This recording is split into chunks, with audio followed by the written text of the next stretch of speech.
Monsieur le Président, Monsieur le Ministre, mes chers collègues, le texte dont nous débattons aujourd'hui a été rejeté en commission mercredi dernier, 3 jours après l'organisation d'une manifestation pour la vie à Paris.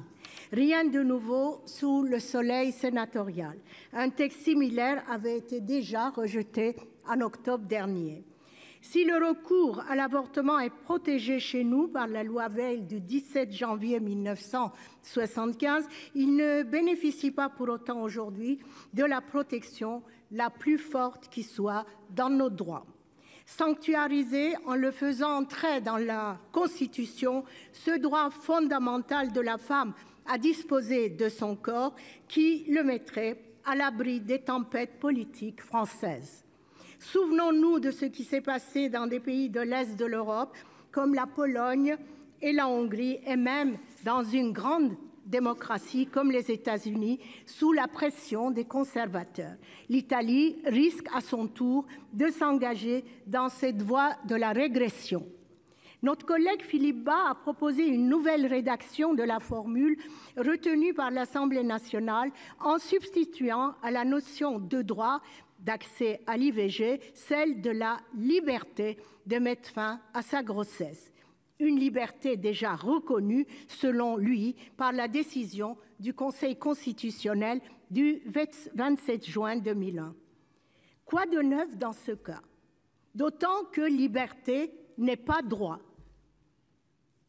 Or, le recours à l'IVG doit être traité comme un droit effectif, ainsi que le préconisait un rapport de 2020 réalisé par la délégation aux droits des femmes de l'Assemblée nationale.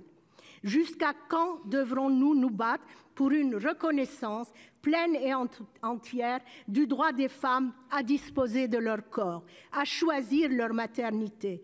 Les hommes choisissent bien leur paternité et jouissent du droit de reconnaître ou non leur enfant.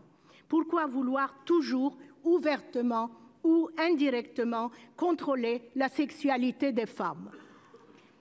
Si cette navette échouait au Sénat, il serait opportun que l'exécutif se saisisse de la PPLC avec courage pour en faire un projet de loi. De surcroît, seul ce véhicule législatif permettrait d'éviter la case référendum très périlleuse dans le contexte politique actuel,